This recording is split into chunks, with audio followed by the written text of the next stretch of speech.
Hello everyone, this is ITrainHum aka Andy, and I'm welcoming you to a video that I'm gonna call an introduction to the proper use of Warcraft 3 mechanics. And this is gonna be aimed at beginners and lower level players, really in all kinds of Warcraft 3, so no matter if you're playing 1-on-1, 4-on-4 or FFA, this should be applicable and perhaps can help you if you're struggling to improve. On the other hand, if you're dominating on W3 Arena, then you're probably not gonna take away a lot from this video. And the reason why I'm doing this is that I've noticed that recently there have been lots of threads and questions on the Warcraft 3 Reddit that go something like, I'm a beginner, or I just came back to Warcraft 3, I've played a bit when I was young, and what race should I play or what strategy should I go for? Which are reasonable questions, and there are guides and discussions out there to answer them. For example, Resl has made some solid build order guides, which you can use if you want to. Again, go to reddit.com/r/wc3 for that. There's a link called Beginner Guides in the column on the right hand side of that website. But what should I play is, in my opinion, not the first question that should be asked. As far as I'm concerned, beginners should just pick a race that looks appealing to them or whatever, get an altar quickly and try some unit combinations, see what feels comfortable, etc. I mean, it's all a learning process in the beginning. You gotta get to know all the units and what they're capable of anyways. So just, stoically going for one unit combination every game isn't gonna help you understand the game a lot better anyways.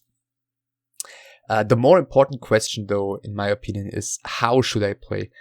Because up to a more advanced skill level, if one player is mechanically superior, by that I mean if one player can deal with all the tasks that the game demands way better than his opponent, it pretty much doesn't matter which strategy he chooses, he'll win either way. And therefore I want to talk, what I want to talk about in this video are some basic mechanics and concepts that are very helpful and that I think you should try to implement early on, because learning the game one way and then changing the way you play later on isn't gonna be so easy, which I personally have also experienced.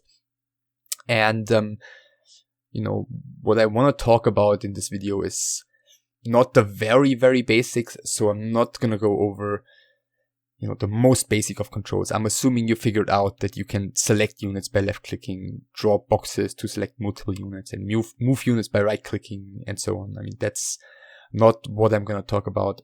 Instead, I'm gonna give some points about hotkeys, attack and move commands, shift commands, groups and subgroups, and formation movement.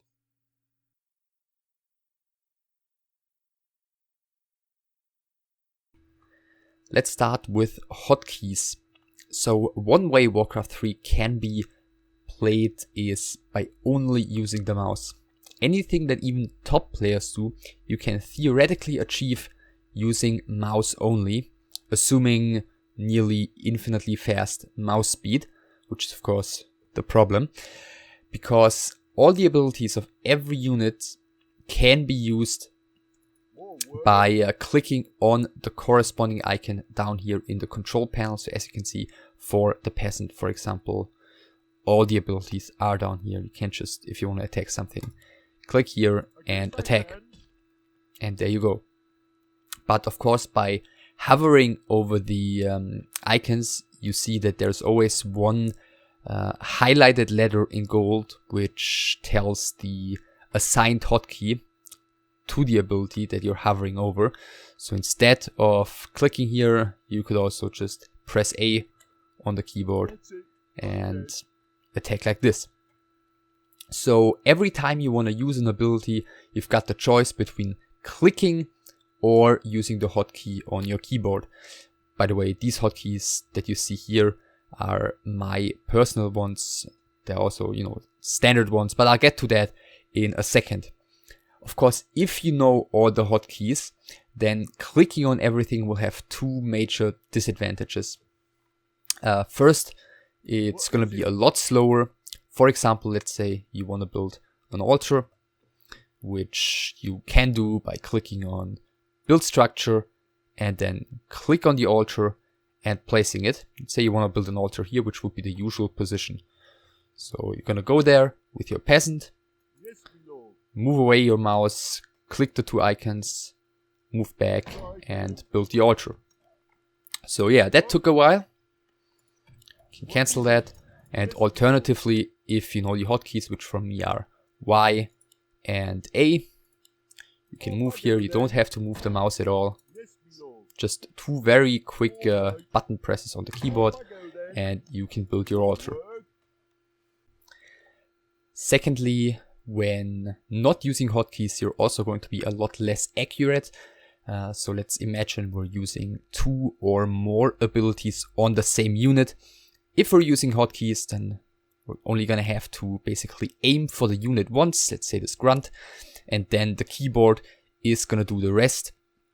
Whereas if we're going to use no hotkeys, then we're going to have to select our skill, aim for the grunt, select our next unit, select the skill, aim for the grunt again, which, as I stated previously, obviously is also going to take a lot longer, but those are 1, 2, 3, 4 times aiming for something instead of just once, which can lead to pretty unfortunate misclicks, be it the wrong skill, be it the wrong unit, be it just clicking next to the unit on the ground and yeah, basically just delay the spell for a little bit longer. So just for show, I'm going to do a Coil Nova here first with the mouse only and then with hotkeys as well. My vengeance is yours, yours to command. My patience has ended. So okay, aiming wise that went somewhat smoothly, and let's now see the difference though. When using the keyboard, I'm only gonna have to move the cursor onto a unit here once, and as I stated, the keyboard is taking care of the rest, and of course that made things a lot easier and smoother here. So let's talk about standard and custom hotkeys right now, because as I've told you in the beginning, I have customized my hotkeys for myself many years ago and I've kept them ever since, and you know, they work for me, which I guess is all that is necessary for me. So of course you can keep the standard hotkeys, which usually are chosen according to the ability's name for which they are used. So for example, move, which in my hotkeys is S, because it's, you know, in the general area in which all of my hotkeys are on the keyboard. With the standard hotkeys it would be M, whereas attack, for example, would still be on A in the standard hotkeys. So if you look at your keyboard, you will notice that basically all of the hotkeys are spread all across the board. So you know, getting used to all of them may take, you know, quite a bit of effort. And of course you can do it like that. You know, humans are creatures of habit, and if you have learned them already, then it's perfectly fine. But you can also change them, and if you want to do that, then first you need to make sure to enable custom keys in your gameplay settings. And if you have enabled that, the game will read the custom keys.txt file in your Warcraft 3 folder, and through that determine your hotkey settings. And you can open that file and edit it in order to individually adjust your hotkeys if you want to do that. It's a bit of effort though, and a popular alternative is to get the so-called grid hotkeys, which at all times assign one certain hotkey to one certain spot in the control panel, and it's quite intuitive. So with the grid hotkeys, this one would always be Q, this one would always be WERASDF, and at the bottom, I guess you can guess it already. Well, it's since we're talking English keyboards here, this would be a Z, X, C, and V. And I will include a link to the grid customkeys.txt file in the description, and you can simply download that and put it into your Warcraft 3 folder if you choose to use that. So I guess about hotkeys, there's not really too much more to say. I think, as I said in the beginning, you can theoretically use every skill with your mouse, but I think everyone should strive to not use the control panel down here at all with the mouse anymore, and instead just use hotkeys for everything, because it's just so much faster and so much more accurate, and will definitely increase your results in the long run if you choose to invest the time to properly train your hotkeys.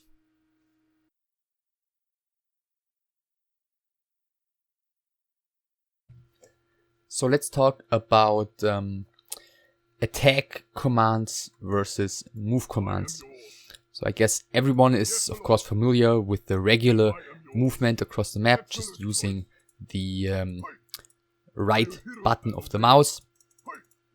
And when that command is used, your units will just ignore any kind of hostile other units that are in their way. As you can see, no counterattack whatsoever.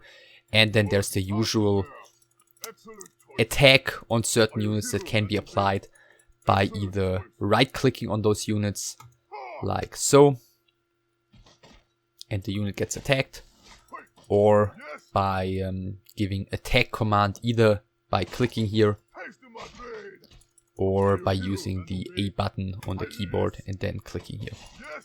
So I guess so far so well known.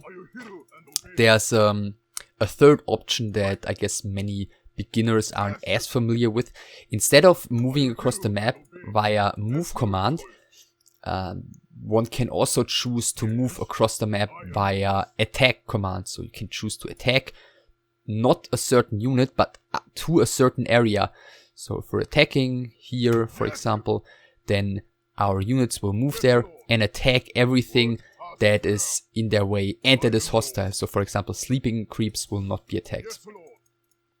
So if we're doing that, then our units will just attack the first units that come in their way. So if we're just taking a look at these two grunts, for example, and send them here, then this grunt should be attacking the null brute, and the grunt on the bottom should be attacking the null. Let's take a look if it's gonna happen like that. Yeah, that's exactly what we're seeing here. So far so good with the definitions of the three options that we're having. So I've, by the way, deliberately chosen orc here to help emphasize the point I'm gonna try and make next, because this is a typical orc army that you can often see on early tier 2, which consists mostly of melee units. Okay, sometimes you'll see, instead of the TC second, a Shadowhunter second, but with this kind of army especially, but also generally speaking, it's never gonna be a mistake to start a battle by moving behind the enemy lines, instead of sending all of your units onto one certain unit. If your army consists mostly of range, say an undead army with a lot of fiends and Lich with orb and Death Knight, then you're gonna want to focus stuff, of course, and it might be wise to begin with a focus fire onto something, but you're also not gonna lose a fight just by starting with an attack move onto the ground. So let's just take a look what happens if we're just attacking the rock golem here with all of our units. Look at the grunts there in the back, and this grunt running around. They're all not dealing damage yet. This grunt doesn't reach the target at all, has to switch to a different target right now, and a lot of damage output has been lost here. So let's compare to what happens if we're just choosing to attack move behind enemy lines. So everyone is going to get to attack something immediately. Okay, the one grunt here got ensnared. But other than that, we're lined up well, and from here, of course, you can start microing and pulling low HP units back, etc. But generally speaking, with attack move on the ground, you're gonna lose the least amount of damage output when the fight begins. Especially, of course, once the army sizes grow and you're fighting like 50 against 50 supply or even more. With armies like that, you know, the lost damage output is just going to increase even further. So the third option, the one where the army is moving basically while ignoring all opposing units. In the previous example, of course, wasn't an option. That would have just been silly because we were heading straight into a fight.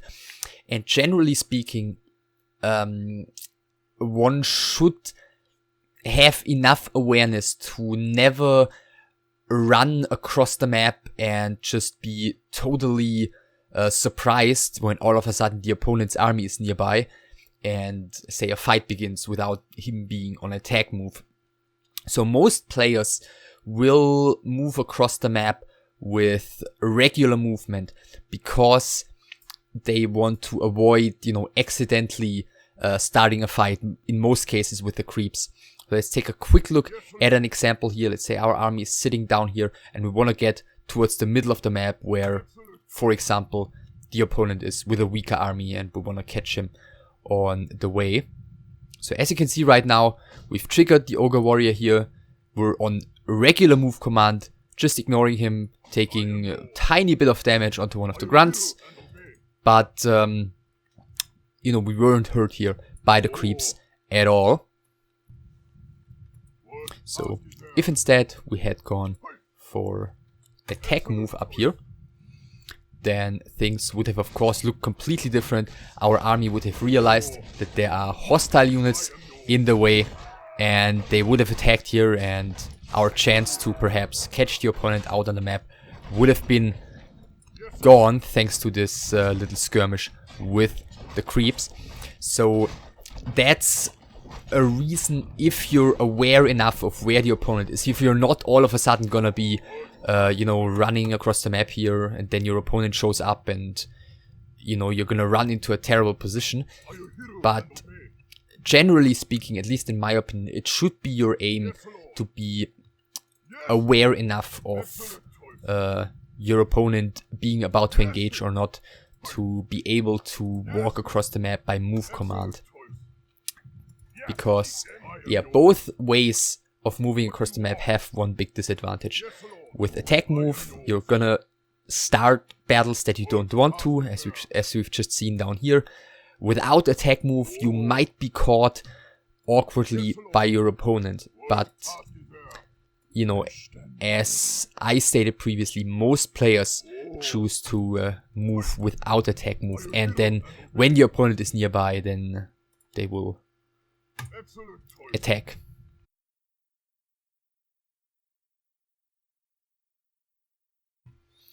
Alright, so let's next take a look at shift commands. And, well, to explain them, we're first gonna take a look at regular commands, which are, of course, not all too difficult to understand. You select a unit, and you tell the unit what to do. For example, peasant, move down here, and that's what the peasant is gonna do. Peasant, build a farm. That's what the peasant's gonna do. Harvest some lumber. It's gonna abandon the farm and start harvesting some lumber. So the difference between that and a shift command is, with a shift command you tell the unit what to do once it's finished with the current task. So for example, right now we're telling the peasant to move down here, then we tell him to move up here, and it abandons the previous command, goes towards the top. If we're telling him to go down here, hold down shift and tell him to go up here, then it's gonna finish the previous command, go down here, and then move back up. and we can just hold down shift and give as many commands as we want. And the peasant is gonna fulfill all of them one by one. And I think this is a pretty easy concept, of course, to wrap your head around, but so many people, when they start playing, when they're rather new to the game, they don't know about it and they don't learn it. And once you're more advanced, it's pretty annoying to basically relearn so many things. Because whenever I meet someone that's rather new to Warcraft 3, I always tell them constructing a building requires 2 steps. You order the construction, and you immediately hold down shift and send your worker to the forest. And in that way, you ensure that there are never ever any idling peasants once buildings are finished. And, you know, not only can that be applied in the beginning, but this, you know, just holding down shift while giving commands makes life so much easier in basically every aspect of the game. And just gonna take a look at a few examples right now. So let's start by just showing the first 2-3 minutes of a standard build order to show just how many times I'm already using shift initially. So the very first thing that I'm doing here is building the altar, immediately holding shift, clicking call to arms so that afterwards the peasant turns into a militia, and ordering him to scout all the 3 other spawn positions immediately. So before the second peasant even, oops, that is not supposed to be done with shift. I'm just starting to build this here so I know how much space I need to wall this off. That's a topic for another time though. So I've built this one, shifted this peasant to the forest. I'm building this one with shift, putting that one to the forest. And you can already see how vital this this concept is just in the first like few seconds of the game. Next peasant here, built the farm, hold down shift and sent him to the forest.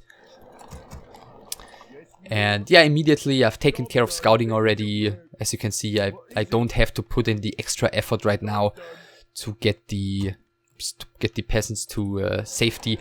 Another important aspect for human is when you wall off the base, you want to have the first rally point right outside of the base, outside of the altar. Hold shift and set the next rally point of the hero. Oops, of the hero close to the creep camp that you want to take first.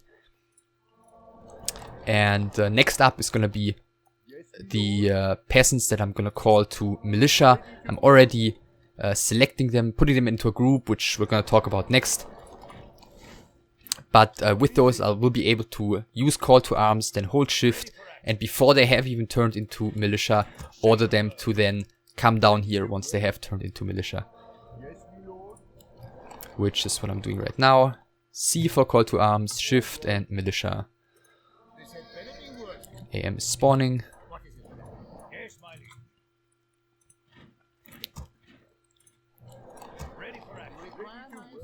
And yeah, that's how many times this ability is just used in the first like 2-3 minutes of the game. So can just quickly go here, build another farm, shift to the forest, and I never have to worry about this peasant again. And as you can see in the meantime on the minimap, while I'm gloriously losing militia here, as you can see in the meantime in the minimap, this guy is still executing the orders that I gave in the first few seconds of the game. And I don't want to take it any further right now. It just goes to show how much use is usually being made of that ability early on. Okay, now the scout arrives and sees. Okay, we're having a glitch here by the computer, but I mean that's really beside the point here. So I've just jumped forward a little bit just to show how quickly you can basically deal with all of your expansion plans when you're using shift. So just building the expansion with this guy, say building 2 towers with these, add these to the towers so they build in speed build. Now I'm holding shift, so once everyone is finished, they will go to the town hall, and once that is finished, they will go into the gold mine, and basically that's all you have to do to get to take care of the expansion. As you can see, these guys are finished. They contribute to the gold mine, and then once that is done, just quickly show that, they will go, they contribute to the town hall. Once that is done, they will go into the gold mine. Another aspect I want to quickly mention, and human wasn't really the perfect race to show that, is if you're forgetting to shift rally a worker ever to the forest, like right now I haven't done anything, and obviously with orc I cannot select the PN. You can just always click on the building. Don't click here because that's gonna cancel the building. Click on the worker down here and you can still give commands, and once the barracks is finished, or the building, whichever it is finished, the PN will then move to the forest. So another very important example is so-called shift creeping, where you just start creeping, basically tell the grunts, take down those two guys, and then immediately continue moving towards the next creep camp. And I don't have to look at these grunts again for a while. They have finished the first creep right now. I can take care of my Blade Master and his harassment endeavors. As you can see, they still continue creeping. Can do in the meantime build the also important third burrow and just take care of more important things while the grunts are still doing their thing.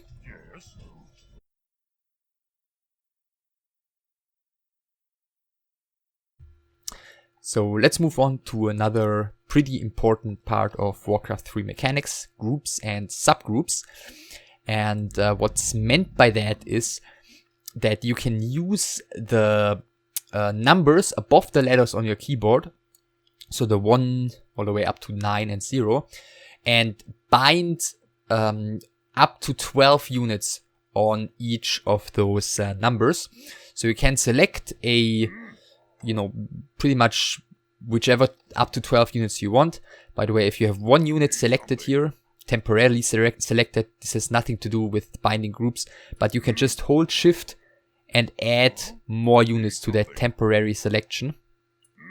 So for example, these 6 units would be the ones I would usually want to bind as my group number 2. So you do that simply by holding down Control and pressing 2. Or, holding down Control and pressing whichever number you want in order to bind the currently selected units as that group. So if I now click on something else and press the 2 again, then I will be again having this group selected. And if I'm somewhere else and I'm double pressing the 2, then it'll jump back to where the group is currently located, or more precisely where the first unit of this group is currently located, which I'm assuming is this raider here. Yeah, exactly. And well, by that you can make life on the one hand easier for you to always have all your units at your disposal, and to basically properly separate them according to either, range or melee, or certain armor and damage types, and, just having, or air units and ground units, just since some units have different purposes, they might be better off in separate groups. And, well, you can of course work with these groups a little bit, like for example, the Blade Master, usually in this particular case with these armies, the Blade Master would be my group 1, these guys would be my group 2, and these guys would be my group 3. So 1, 2, 3. And if I now want to, for example, add a peon to my Blade Master's group 1, I could either, just rebind the group, like select these two and press Control 1, and then that's my group 1. Or if I just quickly rebind the Blade Master as group 1, you can also just select a single unit and add them to a group. Or it doesn't have to be a single unit, it can also be a group of units, and add them to a group by pressing Shift plus the group number. So if I'm selecting this PN right now, pressing Shift +1, then the PN is also added to the Blade Masters group. If I select these two as well, press Shift +1, then group 1 is the Blade Master, these two PNs, and of course the PN that was previously in the group already. And that just makes things also a lot easier. You know, let's say I'm in my base right now and I'm building, say, a burrow, and then I have more than 12 units, which here isn't the case just yet.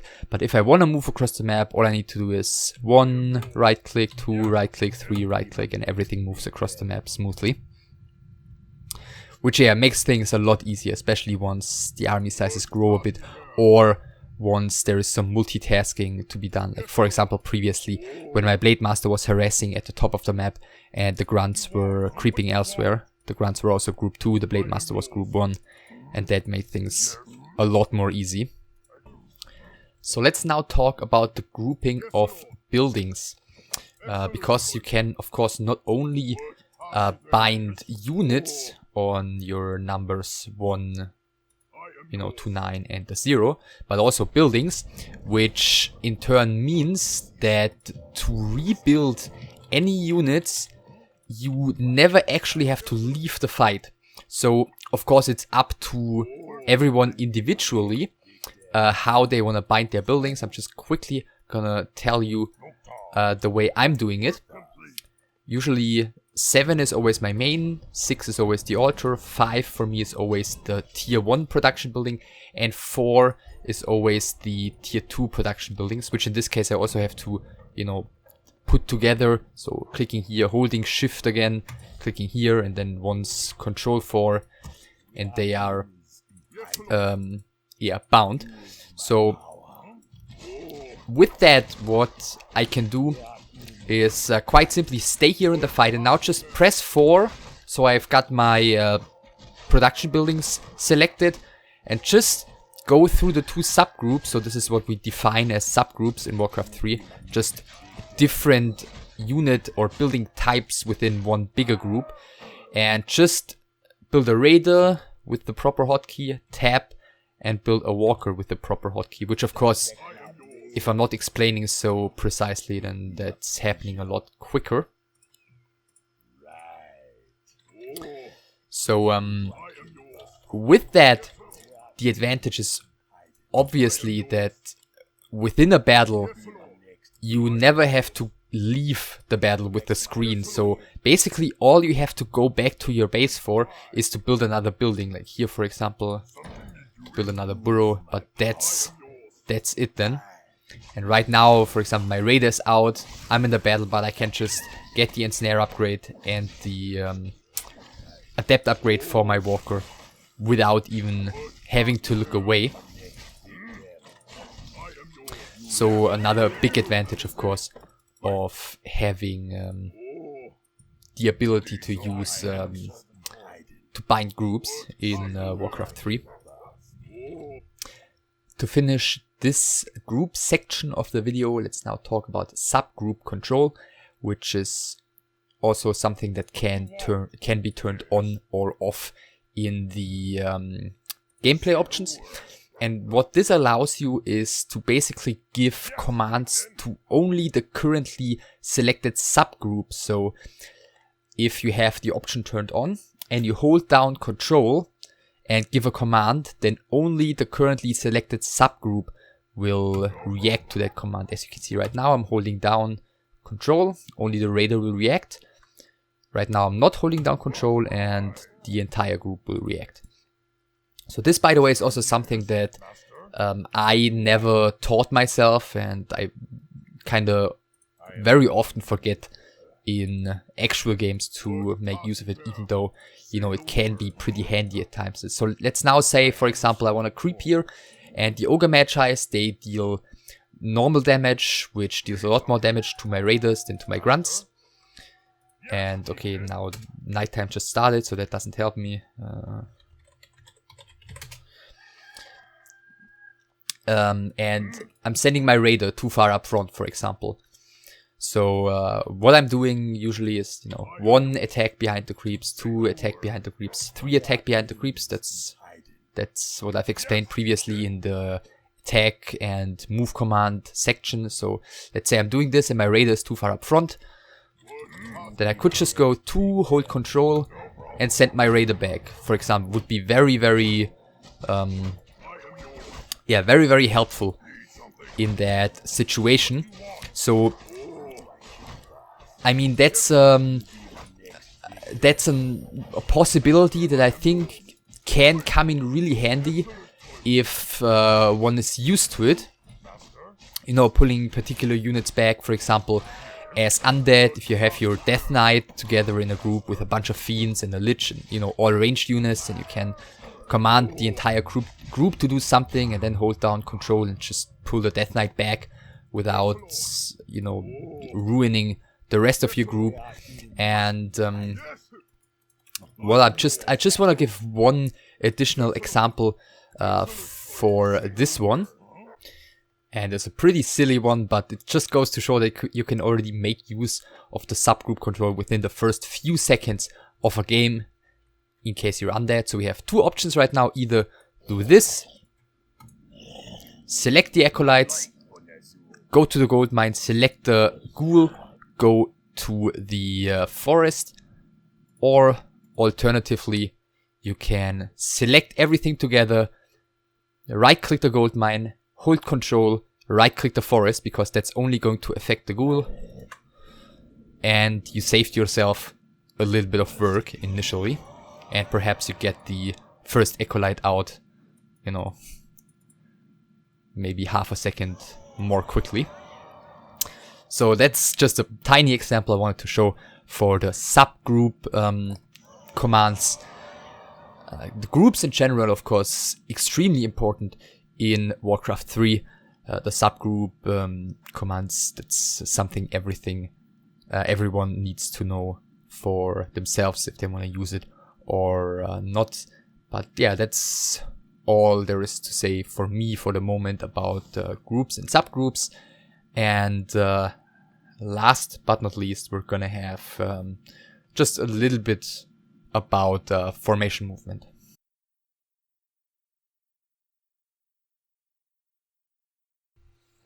So let's now, for the last portion of the video, talk just a bit about formation movement, which is another option that you can turn off or on right next to the minimap here. Currently it is turned off and now it is turned on.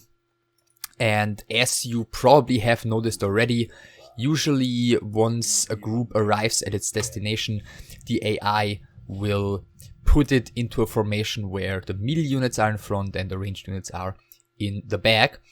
If you turn on formation movement though, the AI will do its best to just have the entire army move in that formation as well. And the entire army will basically move at the speed of the slowest unit, which is bad for 2 examples. On the one hand, you give up mobility for more or less no reason, for no good reason. And on the other hand, the AI gets really awkward when you're moving, or often gets really awkward when you're trying to move around corners. Now you can see everything is blocking each other. Shadowhunter has to do a little dance here. And just to show how significant that difference can actually be, I did just grab myself a Blade Master here and a Kodo, and now look at formation movement and now look at non-formation movement. How much speed the Blade Master has just given up. And I mean, that's, if you want to chase stuff down, for example, of your opponent, then that's not at all going to be helpful.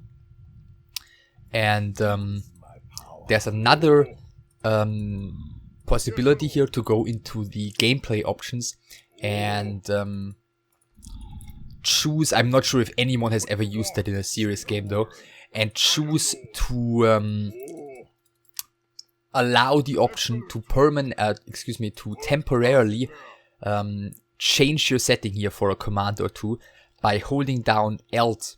So if, for example, I have this option turned on, even though I'm never using it, if I've got the formation movement turned turned on, and then I'm holding Alt and give another command, then for that command formation movement is turned off.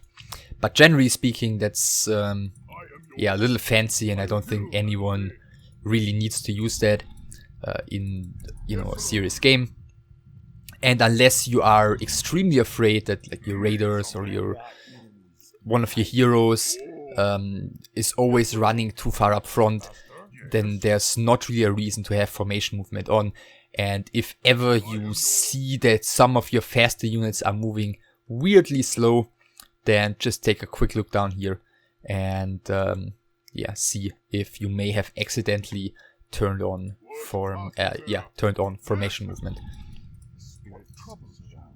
So yeah, that's actually all I want to say about that. There's not really too much to say about it.